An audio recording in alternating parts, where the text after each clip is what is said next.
trust him. Our system is rigged.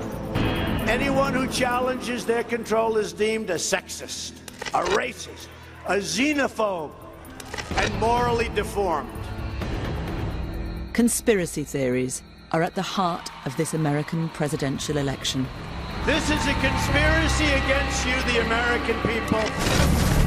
Since the Vietnam War and the Watergate scandal, many Americans have been deeply suspicious of their rulers. History is a set of lies agreed upon. The government rarely tells you the truth, and they never tell you the whole truth. Americans are always looking for the conspiracy behind the facts. We were really taught to do that in Vietnam. It's just a complete deception in which 58,000 Americans were killed. Donald Trump has made his political career pushing conspiracies. He's alleged that President Obama could be a foreign imposter. The people that went to school with him, they don't even know, they never saw him. They don't know who he is. Crazy. It's the biggest fraud in maybe the history of the world. All right, thank you, and God bless America. He suggested that the father of one of his rivals was linked to the assassination of JFK. There's a picture of him and crazy Lee Harvey Oswald. Ted Cruz's father linked to JFK assassination. What's wrong about that? This is nuts. Now he faces an opponent with her own scandal-ridden past. You delete 33,000 emails. Her instincts are to cover up, and the laws are for the little people. Not to mention the sins of her husband. I did not have sexual relations with that woman. Extraordinary personal and bitter attacks have defined this election. She was a total enabler. She would go after these women and destroy their lives. Donald thinks belittling women makes him bigger. In the face of so many conspiracies, what can American voters really believe? One thing I can promise you this. I will always tell you the truth.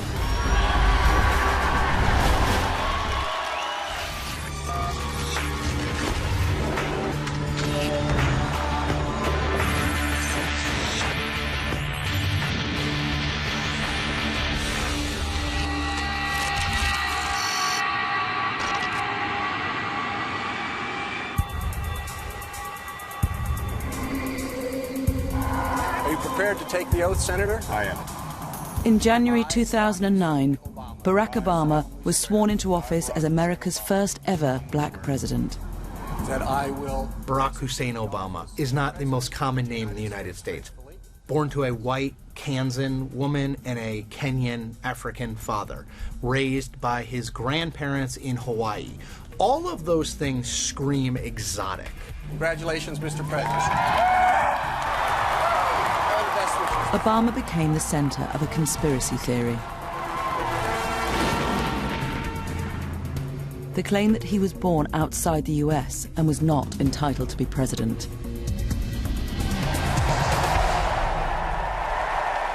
In 2011, the so-called birther conspiracy received a massive boost. Our current president came out of nowhere. The people that went to school with him, they don't even know, they never saw him. They don't know who he is. Crazy. He saw this as an opportunity, he plucked it. He used that to sort of pole vault himself into a tete-a-tete with the President of the United States. When we did polling in the spring of 2011, we saw that a great number of those people who felt that President Obama was not a real American went to Mr. Trump because he was very openly embracing this theory that legitimized it for those people. I think that Trump has an ability, because of his stature, because of his name identification, and the fact that he's so well known, to take issues that are not in the mainstream and inject them into the mainstream. In response, Obama called a White House press conference to put an end to the birthers conspiracy once and for all. We do not have time for this kind of silliness. We got better stuff to do. he released a copy of his full birth certificate, showing that he was born in the US state of Hawaii in 1961. I am really honored, frankly, to have played such a big role in hopefully getting rid of this issue. Always optimistic. Clearly, Donald Trump was driving Obama crazy. Trump was able to elevate the issue to the level that Obama felt compelled to respond. To me, that shows that Trump had an enormous impact. My fellow Americans. But Obama was about to get his revenge. 3 days after the release of his certificate, he ridiculed Trump in a speech to the White House press corps. No one is happier, no one is prouder to put this birth certificate matter to rest than the Donald. And that's because he can finally get back to focusing on the issues that matter. Like, did we fake the moon landing? Well handled, sir. We thought that that would put it to bed, and for the vast majority of the American people, it did put it to bed. But not for Donald Trump, because he was using it as a means to build support for his presidential run.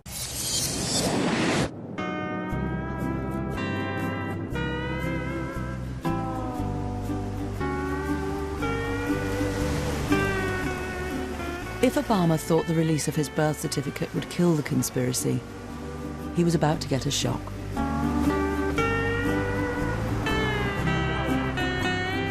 His certificate shows Barack Hussein Obama II was born here at Kapiolani Maternity and Gynecological Hospital in Honolulu.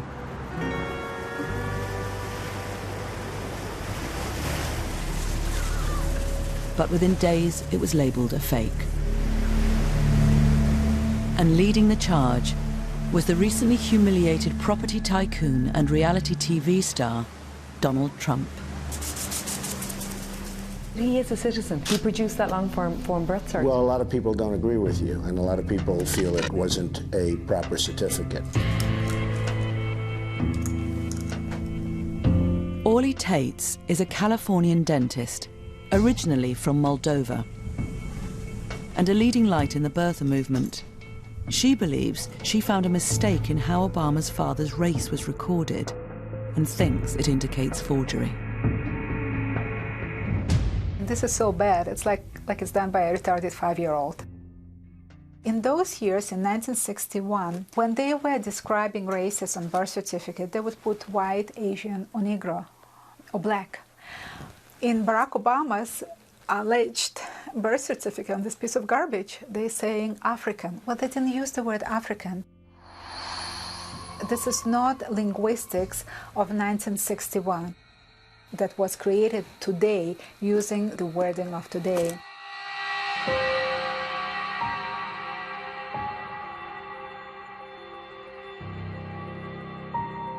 As Orly Tates prepared to legally challenge the authenticity of the birth certificate, she was joined by Paul Iry, who has over 50 years' experience in typesetting. It's the biggest fraud in maybe the history of the world.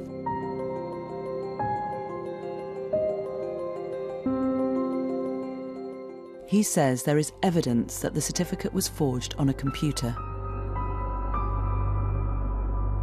Here, black letters are printed on paper that is solid green. But around the letters are white, halo-like outlines. White on a back document that is printed on the green paper? How did the green go away? It can't. We see white, and the printer doesn't print white. White can't show up on that document.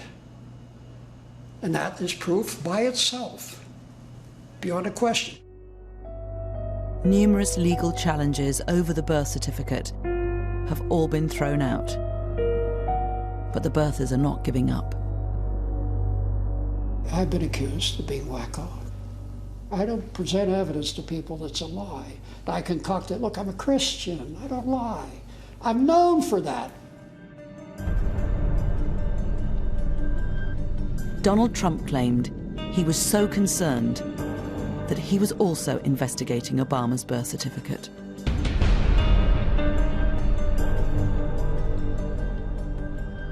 Was it a birth certificate? You tell me. You know, some people say that was not his birth certificate. So maybe it was, maybe it wasn't.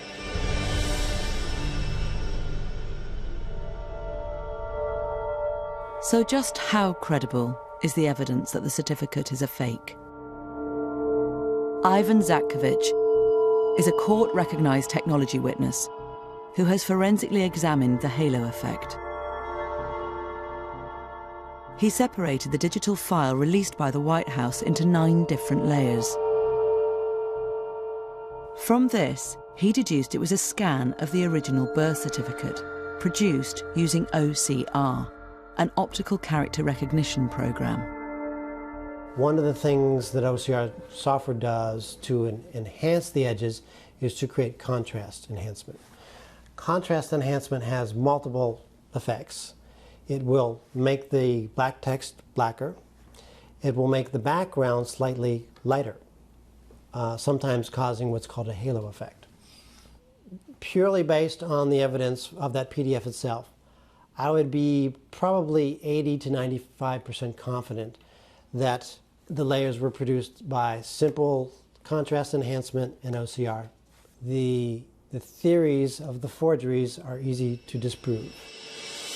President Obama is the least transparent president in the history of this country. If he gives his passport applications and records, I will give to a charity of his choice a check immediately for $5 million. It doesn't matter whether you're black or white or Hispanic or Asian.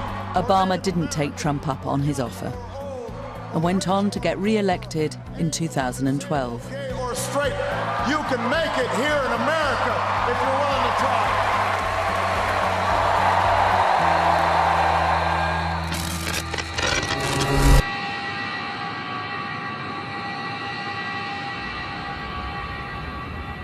A year later, in 2013, the birther conspiracy would take another extraordinary twist. Minutes after this Cessna Grand Caravan plane took off from a Hawaiian island, its single engine failed. Looking outside, you know, can I make it to land? No, there's no way. Okay, prepare for ditching.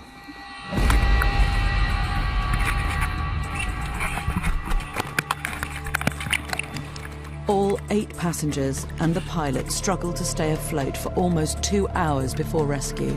Everybody okay? Later, it was announced that 1 passenger had died.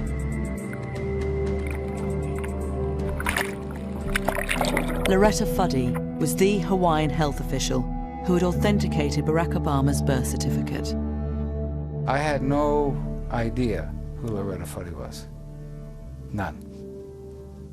And somebody told me, he says, oh, she's the one that signed Obama's birth certificate. And I go, oh, here we go.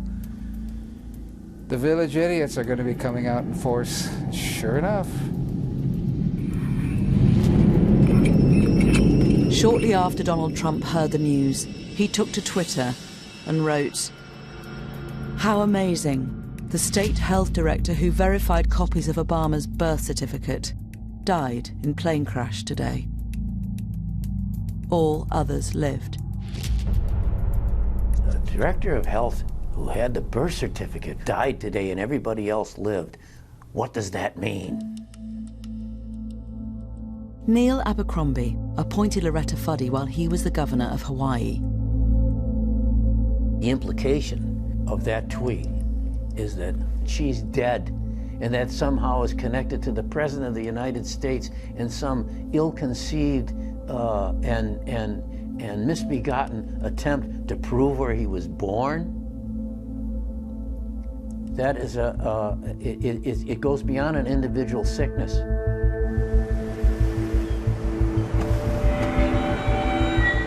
An allegation was made that Loretta Fuddy, as Director of Health, took a bribe to lie and say that Obama's birth certificate was authentic.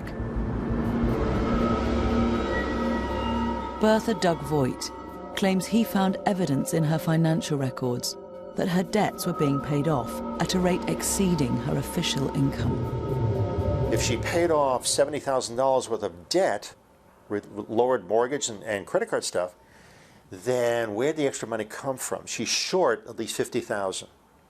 That's the whole point. You're buying the forgery. You got to pay people off. In my opinion, they did.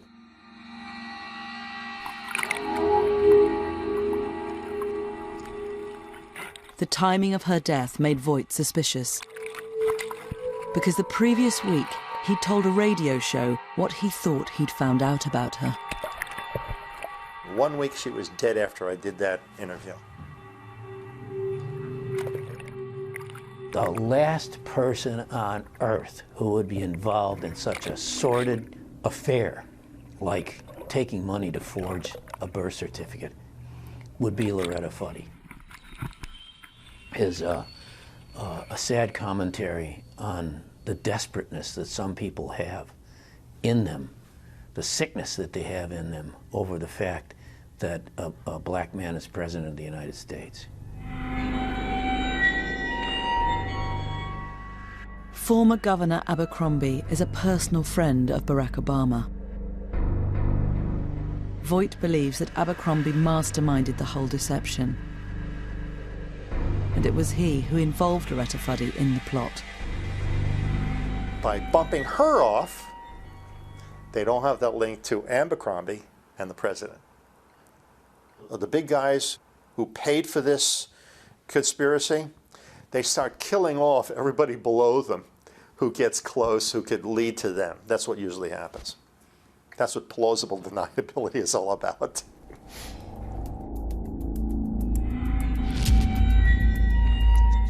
If someone put a small bomb over the magneto and blew up the magneto, it would end the voltage to the cylinders and the plane would lose power, just off the bat. Just like that. So is there any credibility to the claim that the plane was sabotaged? Loretta Fuddy's family hired a lawyer to investigate the circumstances of her death. He says he discovered that identical planes had previously experienced the same engine failure. I believe this is at least the fourth one of this particular Cessna that failed for that very reason. So it wasn't something mysterious that someone did to this aircraft. The engine manufacturer, Pratt & Whitney, Canada, and plane operator Makani Kai Air paid undisclosed sums to Fuddy's family.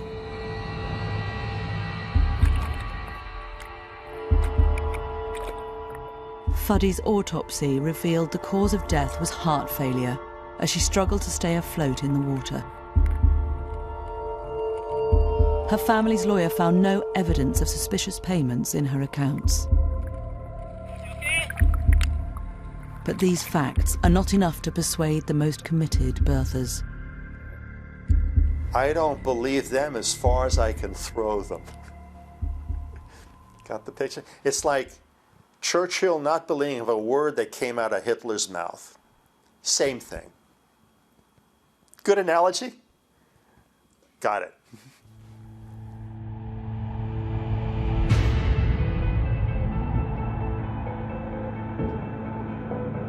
Donald Trump's championing of the birther conspiracy seems to have had a dramatic impact. In 2009, 45% of Republicans nationally said that they thought that Barack Obama was not born in the United States. Now, after Donald Trump has given this issue so much attention over the years, and his surrogates have, that number's up over 60%.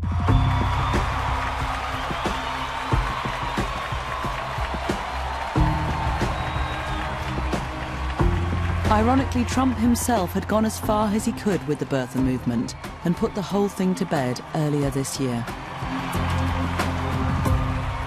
President Barack Obama was born in the United States, period.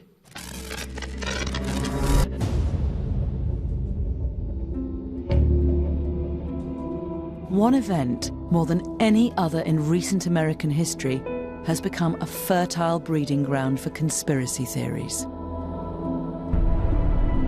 Something has happened in the motor stage. Stand by, please. The assassination of President John F. Kennedy.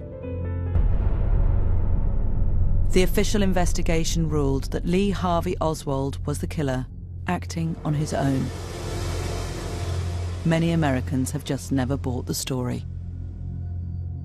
Mainstream media has concealed a lot of facts about American history. Things are never exactly the way the government tells them. Even 71% of the people in the American today don't believe Lee Harvey Oswald acted alone. And it's this belief that Donald Trump would exploit on his next step towards the White House. In June 2015, he finally announced he was standing to be the Republican nominee for the presidency. I am officially running for President of the United States. We will make America great again. Thank you. Thank you very much.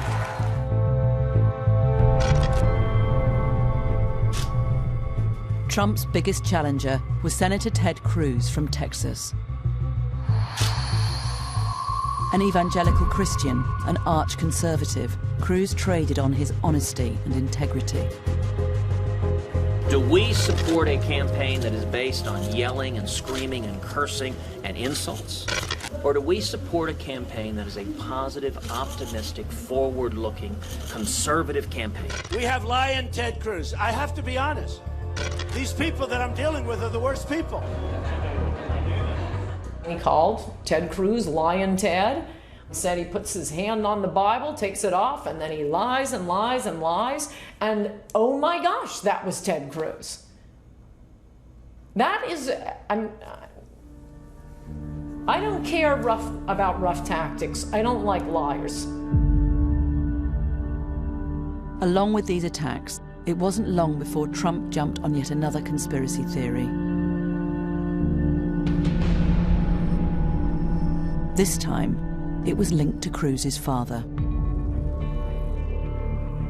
Ted Cruz's father linked to JFK assassination. What's wrong about that? That's an accurate representation of what the story was. What was he doing with Lee Harvey Oswald shortly before the death, before the shooting? It's horrible. Donald Trump, by invoking the Inquirer report, was able to elicit a response from Ted Cruz that effectively made him a spontaneously combustible political candidate. Now, let's be clear. This is nuts. This is not a reasonable position. This is just kooky. And while I'm at it, I guess I should go ahead and admit, yes, my dad killed JFK. He is secretly Elvis, and Jimmy Hoffa is buried in his backyard. This man is a pathological liar. Why did Trump raise this? To get under Ted Cruz's skin. Did it work? Like a charm. Ted got emotional about it, and I think he got emotional about it because it was his father. Like, when you run for president, the idea that it would bring pain on your family is an emotional thing. I don't know his father. I met him once. I think he's a lovely guy. All I did is point out the fact that on the cover of the National Enquirer, there's a picture of him and crazy Lee Harvey Oswald. But they never denied. Did anybody ever deny that it was the father? They're not saying, oh, that wasn't really my father. It's a little hard to do, because it looked like him. Rafael Cruz was born in Cuba. During the Cuban Revolution, he fought with Fidel Castro's rebels against the ruling military dictatorship. He fled to America in 1957. America is the land that welcomed my father as a penniless immigrant. He'd seen oppression, prison, and torture in Cuba. And for him, America was hope. The National Enquirer alleges that after Fidel Castro took power and was viewed as a threat by America, the Cruz family tried to hide Rafael's past. Ted Cruz had lied about his father's links to the pro-communist regime of Fidel Castro.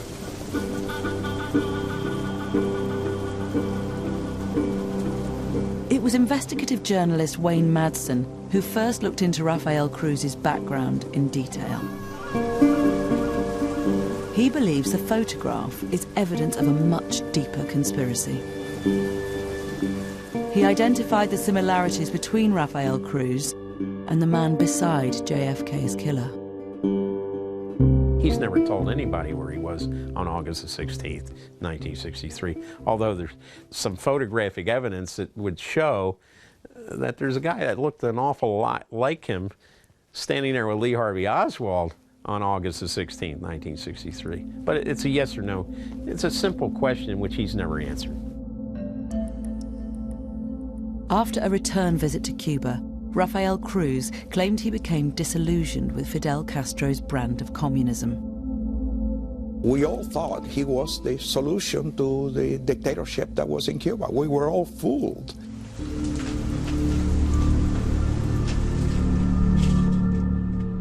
Madsen believes the CIA then recruited Rafael Cruz to spy on other Cubans in the southern states, suspected of being communists. But Madsen goes even further. He also believes Lee Harvey Oswald was recruited and set up a bogus branch of the pro-Castro organization Fair Play for Cuba as a front for the CIA operation. In the intelligence business, that's called a flypaper operation. This was a CIA ploy. Let's see who we can trust in the Cuban community that came to the United States and who we can't trust.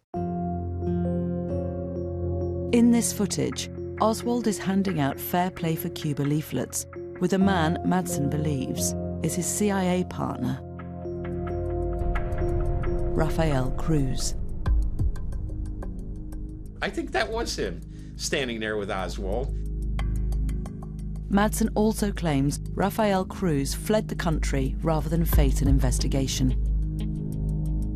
I believe Rafael Cruz in 1967, when the New Orleans district attorney was going full steam ahead with this investigation of the Kennedy assassination, that Rafael Cruz, in order not to be called as a witness by the New Orleans district attorney, used his connections in the oil industry to leave for Calgary.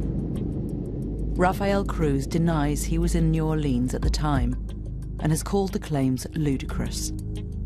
And Madsen has never had his story published by serious journalistic publications. One thing about the tabloids is, well, maybe the person who reads the Wall Street Journal and the New York Times isn't seeing this, but God, all those ladies that are checking out through the supermarket lane at their local store will certainly see it.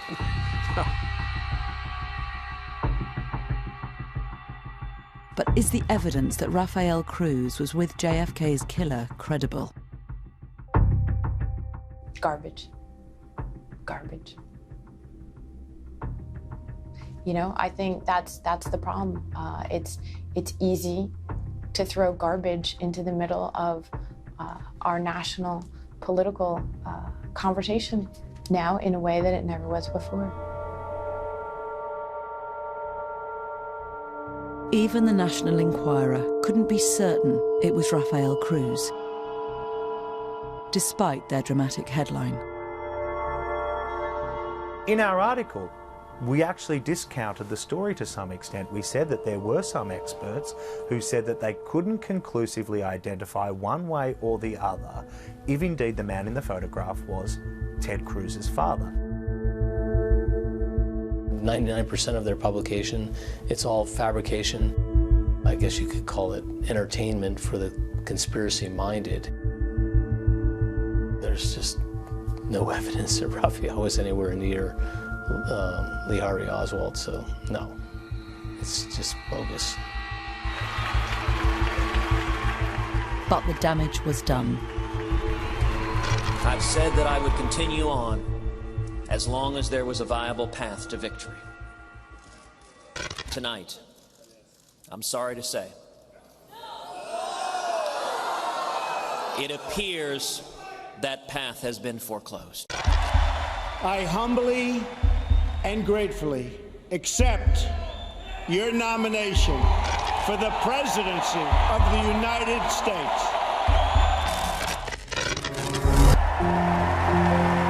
I accept your nomination for President of the United States. With Hillary Clinton winning the Democratic nomination, Donald Trump faced the ideal opponent for his unique brand of conspiracy theory politics. Between 55 and 65% of registered voters in this country do not believe the words honest and trustworthy apply to her. In any other election, that is a huge deal and a huge problem for a nominee. Why is it less of a big deal in this election? Because Donald Trump's numbers on honest and trustworthiness are even worse. And her husband Bill has been mired in more scandals than perhaps any other American president. From the outset, the Clintons were embroiled in controversy. Their property company, Whitewater, went bust, and their business partners were later jailed for fraud. Then there were accusations of cronyism after they sacked staff in the White House travel office, replacing them with friends and supporters. And the man responsible for handling these sensitive matters was Vincent Foster. The Clintons are more like a crime syndicate than they are a family. He was the keeper of all their secrets. He was their lawyer. 6 months into Bill Clinton's presidency, Foster was found dead with a gun in his hand, here in Fort Marcy Park, just outside Washington. And it is very important that his life not be judged simply by how it ended, because Vince Foster was a wonderful man. Rumors spread about the man who may have known too much about Whitewater and the Clintons' complex web of financial and real estate dealings. I believe he was murdered by persons unknown, for reasons unknown to me, and a cover-up ensued that was at bottom politically driven. 23 years after Foster's death, Donald Trump reinvigorated the conspiracy. A lot of people are very skeptical as to what happened and how he died. I know nothing about it. But again, if you people reveal something to me, I'll answer it the appropriate way. Donald Trump, it seems to me, understands that the people who believed in those theories, the Clinton haters, if you will, exist and were ready to be reactivated out there on the internet, and that by sending these signals to them, he would have a certain constituency. He's rallied that constituency. Some of Trump's closest allies accuse Hillary Clinton of criminally covering up the circumstances of Foster's death. My own research indicates that Hillary Clinton had two of her flunkies move the body to Fort Marcy Park so that Vince Foster's office would not become a crime scene. Why do I think his body's dumped? Well, they find his body 30 yards down a muddy trail, but there's no mud or dirt on his shoes, none whatsoever. There are carpet fibers all over his suit, however. That's because they rolled him in a carpet to get him out of there. Later, it is claimed secret papers were removed from Foster's White House office. Records pertaining to the nefarious activities of the Clintons. Who knows? It could have been anything. They have, these people are a scandal a minute.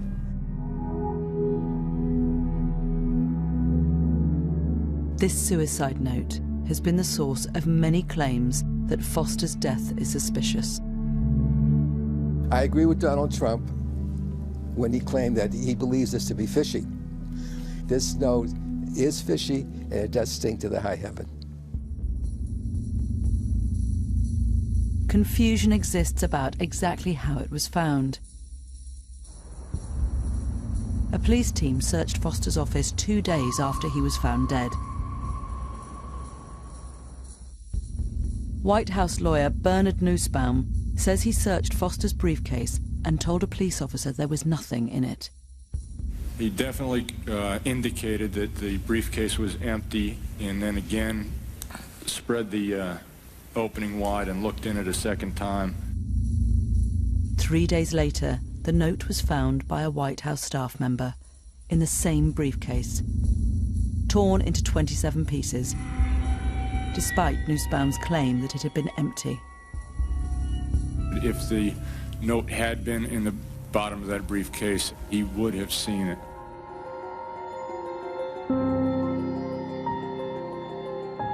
Questions were now being asked about whether the note was genuine.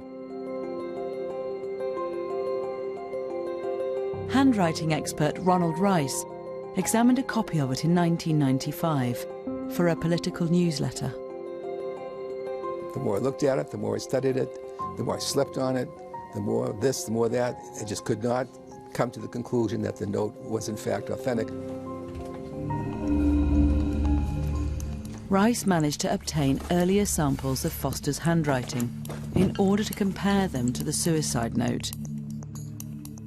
You can plainly see how smooth and clear and clean and pristine that writing sample is compared to this about a month later. It's broken up.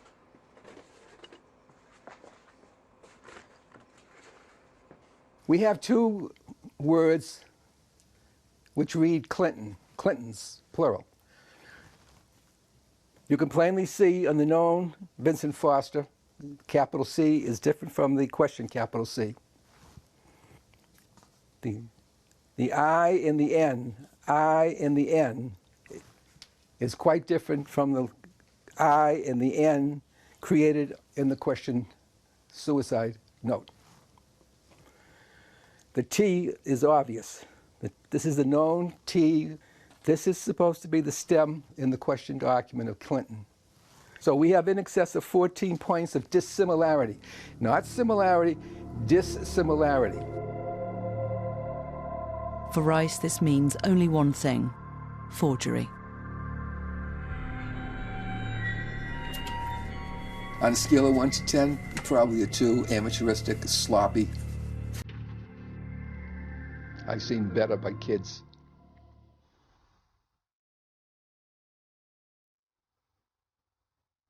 So, was there a conspiracy to make Foster's death look like a suicide?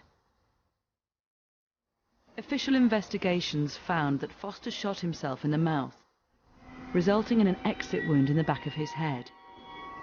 A clear indication of suicide.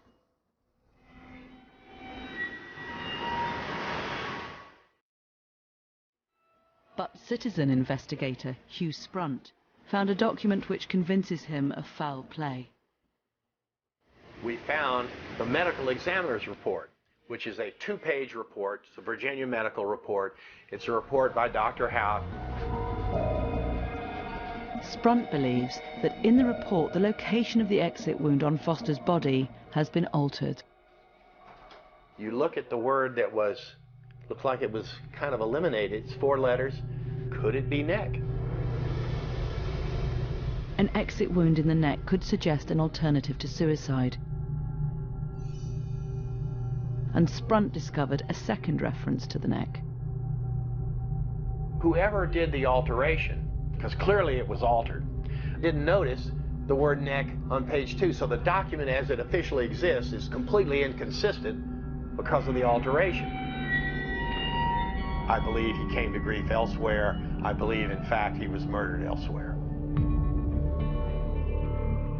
Despite the passing of more than 2 decades, the issue resonated with US voters after Donald Trump raised it. In a poll we did shortly after that, we found that 50% of Trump voters had thought that Hillary Clinton had something to do with killing Vince Foster, and that's truly something that's unprecedented in American history. We've been divided over the years, but you usually don't have a situation where supporters of one candidate hate the other candidate so much that they think that that woman might be a murderer.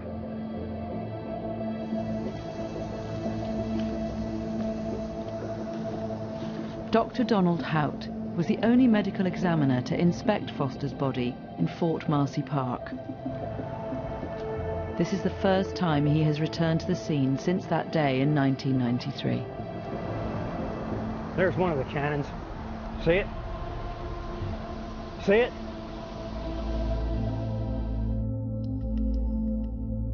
We showed him his medical report, which Hugh Sprunt had found, and asked why there was a reference to a neck wound.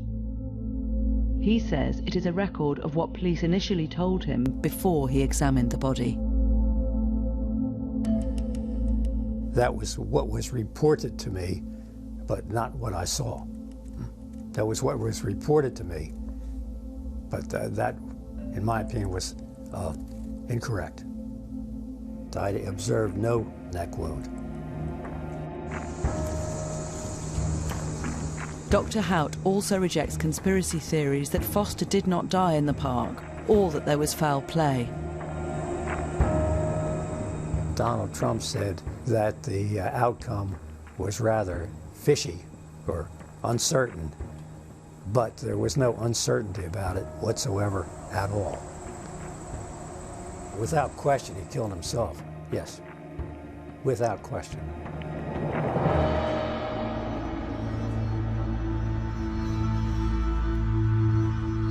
So, what about the suicide note? I'm not a conspiracy theorist. Prove me wrong. Prove me wrong.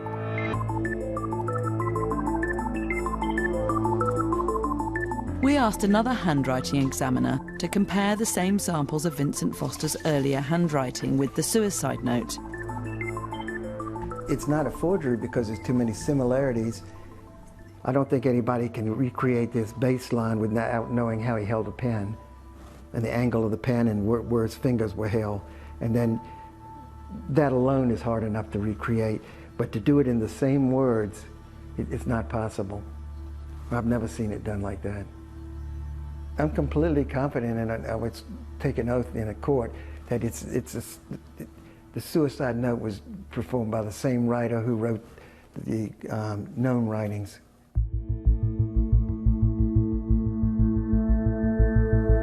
At least 5 official investigations have found that Foster's death was suicide. I remember very clearly the day he committed suicide. We all knew him. It was an awful, tragic day. The president gathered us to talk to us about it. They were clearly devastated.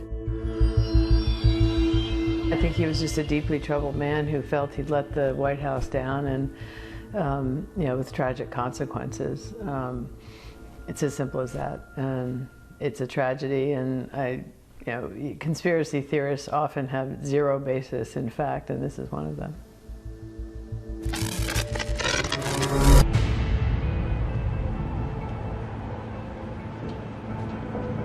But this wasn't the only controversy the Clintons faced in the 90s. And it's Bill Clinton's alleged sexual misdemeanors that have engulfed his wife's presidential bid. What he's done to women, there's never been anybody in the history of politics in this nation that's been so abusive to women. When Bill Clinton was governor of Arkansas and running for the White House in 1992, the first scandal involving relations with other women broke. A cabaret singer named Jennifer Flowers was outed in a tabloid magazine as Bill Clinton's lover. The Clintons decided to confront the scandal jointly in a TV interview. Bill Clinton's closest advisor at the time, Dick Morris, says he was consulted about tactics. Bill called me right before the interview, and he asked me, what do you think I should say? And I said, well, if I were you, I would say that you have caused pain in your marriage, and you regret that, and you want to be a better person. But Franklin Roosevelt was not always faithful to Eleanor, and Eisenhower was not always faithful to Mamie, and Kennedy was not always faithful to Jacqueline, and Lyndon Johnson was not always faithful to Lady Bird. And I prayed that I could be half as good a president as they were. And he said over the phone, he said, oh man, that's good, but if I said that, I'd have to find a new place to live. Now, I'm not sitting here as some little woman standing by my man like Tammy Wynette. I'm sitting here because I love him, and I respect him, and I honor what he's been through and what we've been through together. And you know, if that's not enough for people, then heck, don't vote for him. The next day, Jennifer Flowers held her own press conference. Yes, I was Bill Clinton's lover for 12 years. First woman to come forward became a client of mine, Jennifer Flowers. And for the past 2 years, I have lied to the press about our relationship to protect him. And she told the media that she had had this relationship with Bill Clinton. She had an audio recording of him calling her, saying, "Be quiet about this." Judge for yourself if this is the way a man talks to a woman who is just a friendly acquaintance. If they ever hit you with it, just say no and go on. There's nothing I can do. Raise your right hand and repeat after me. Protect. Nevertheless, Bill Clinton was elected president later that year. So help me God. Congratulations. But another sex scandal followed. In 1998, a White House intern called Monica Lewinsky claimed that the president had engaged in sexual activity with her in the Oval Office. True to form, Bill Clinton went into denial mode. I did not have sexual relations with that woman, Miss Lewinsky. It took us a year to prove that the conspiracy theories about Bill Clinton and Monica Lewinsky were true. Luckily, she kept the dress. But you have to prove the scandals of Democrats with DNA. Indeed, I did have a relationship with Miss Lewinsky that was not appropriate. Other women came forward to allege affairs with Bill Clinton. But allegations were also circulating that Hillary Clinton had enabled her husband's behavior by trying to silence women who came forward. This is Hillary's modus operandi. It's not that she's an enabler. She's, frankly, a criminal that tries to obstruct justice and keep people from talking. One of Bill Clinton's closest advisors at the time, Dick Morris, claims he was told about what was going on. Bill's chief of staff and Hillary's close friend sat down with Bill and got a list of all of the women he was involved with. And she told me it was certainly more than a dozen. And she hired detectives to dig up dirt on each of these women. And then went to the women and said, if this comes out, we're going to say this and this and this about you. Your abortion, your previous divorce, your bankruptcies, your student loans, your cheating, your shoplifting, what have you. And they dug up that dirt to intimidate the women into silence. While the Clinton camp denies these allegations and dismisses them as conspiracy theories, Donald Trump has pushed them relentlessly. And she was a total enabler. She would go after these women and destroy their lives. Hillary hurt many women, the women that he abused. Trying to make it like Hillary was somehow in any way condoning of this behavior is just reprehensible and disgusting, and I don't think it's going to work. The problems that Hillary and Bill have had during their marriage's infidelities are well known, and to charge her as being an enabler is just a debased, a false attack that I think will backfire on Donald Trump. This narrative has never been fully exposed in the mainstream media, but it's fair game. If Hillary Clinton wants to call Donald Trump a misogynist, she's opening the door to an examination of her own conduct.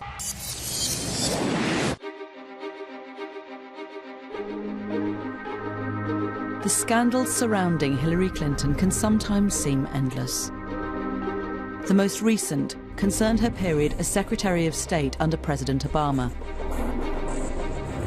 It emerged that she used a private email server for official business. Hillary Clinton created an illegal private email server, deliberately, willfully, and with total premeditation. Premeditation. Could be the first way was right, actually. Some in the intelligence community watched in amazement at what was playing out in public in relation to the handling of America's secrets. The fact that someone who was the Secretary of State had, in this instance, the bad judgment to set it up this way and the even worse judgment to try to attempt to defend it. I did not email any classified material to anyone on my email. There is no classified material. Following a subpoena for work-related emails, Hillary Clinton's team deleted over 33,000, claiming they were personal. The FBI recovered some of them and found that thousands were work-related, and some were classified. From an additional 30,000 emails that she did hand over, the FBI found 110 of them were also classified. And here now you have Secretary Clinton saying there was no classified. And after it was pointed out that, well, that is classified, then the claim became, well, they weren't classified at the time the emails were sent. And again, that's inconceivable for someone of my background. Information doesn't get classified by sitting on a server. It begins life as either classified or unclassified information. It's either criminal or it's incompetent. It's one or the other. And neither's acceptable to be president. I would lose respect for a whole bunch of intelligence organizations around the planet if they had not had full access to that server and were not, as we speak, thumbing through all the emails that were available.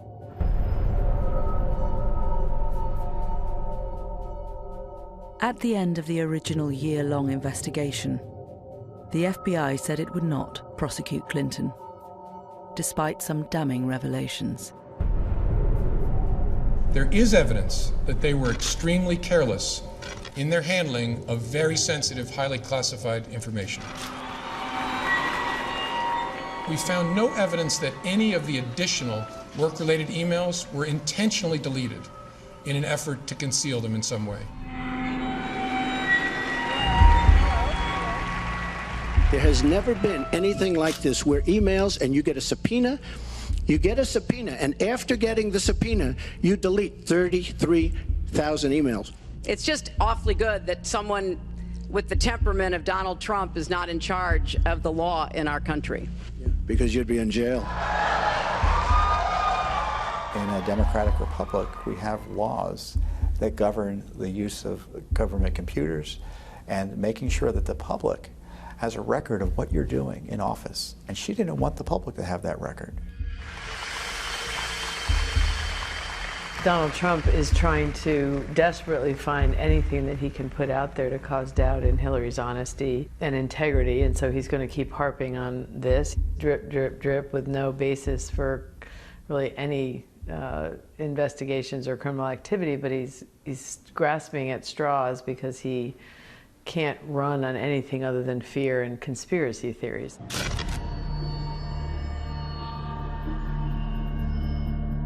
The FBI's decision is outrageous. This is elite deviance. This proves yet again that there are some people in the country so powerful, so connected, so wired, that the law just doesn't apply for them. The Clintons have skated on this basis for a long time. When Hillary Clinton complains about conspiracy theories, it's usually because she doesn't like the idea that people are talking about her misconduct, and she tries to label it as a conspiracy theory to keep people away from talking about it. Mrs. Clinton has a record of corruption. That's not a conspiracy theory. But just 11 days before the election, the FBI announced it was reopening the investigation. And some in the Clinton camp now allege a conspiracy against them. She's complaining about how the timing is political and it's all out about her election. The timing is a result of her efforts to cover it up and the State Department's efforts to enable it. And these records should have been released years ago. But despite his relentless attacks on Hillary Clinton, Donald Trump has not had everything his own way. An increasingly hostile media has dug up a huge amount of dirt on him. I did try and fuck her. She was married. It's huge news. I moved on her like a bitch, but I couldn't get there, and she was married. This was locker room talk. I'm not proud of it. Since the recording was leaked, more than 10 women have publicly accused Donald Trump of sexual assault. But according to Trump, he himself has now become the victim of a conspiracy. These attacks are orchestrated by the Clintons and their media allies. The only thing Hillary Clinton has going for herself is the press. Without the press, she is absolutely zero. The media, they need to say something other than racist Hitler, in order to attack Donald Trump. But, oh, Hillary, isn't she great? She's a girl doing all this. It's amazing. It's amazing. She's doing it backwards and in heels. And our system is rigged. Anyone in control is deemed a sexist, a racist, a xenophobe, and morally deformed.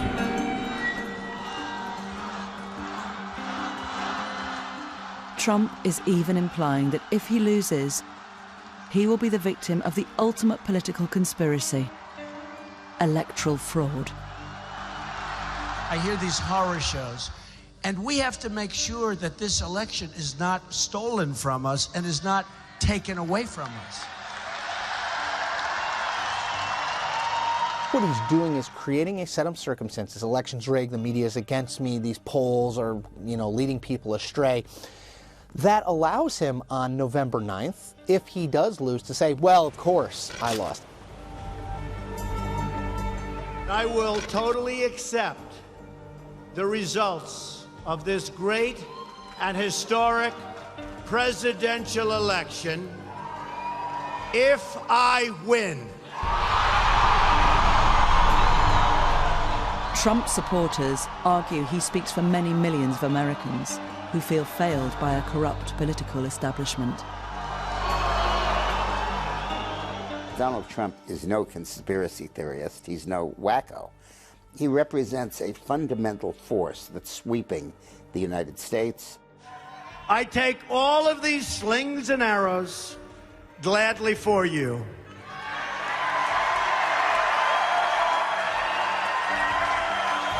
He's not an ideologue, he's not a reactionary, certainly isn't a racist, but he's certainly not out of charm school. I think you have a responsibility when you're the major party's nominee, when you're this much in the public eye, when you're pushing out these crazy conspiracy theories and no facts to back them up, that's dangerous. Let's be very clear. The Clintons are not just facing defeat, they're facing prison, prosecution and prison, and therefore it's all or nothing for them. I think they'll do anything necessary to win this election, including cheating. He refused to say that he would respect the results of this election, and that is a threat to democracy. This is a conspiracy against you, the American people, and we cannot let this happen or continue.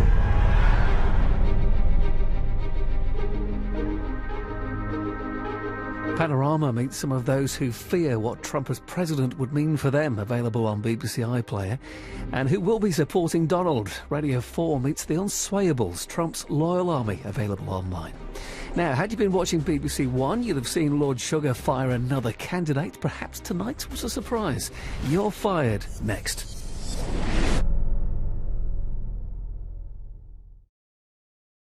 How diverse is that place? How representative are our representatives? Whether or not here will have an equal chance as his white counterpart to succeed in Britain is really what this programme's all about.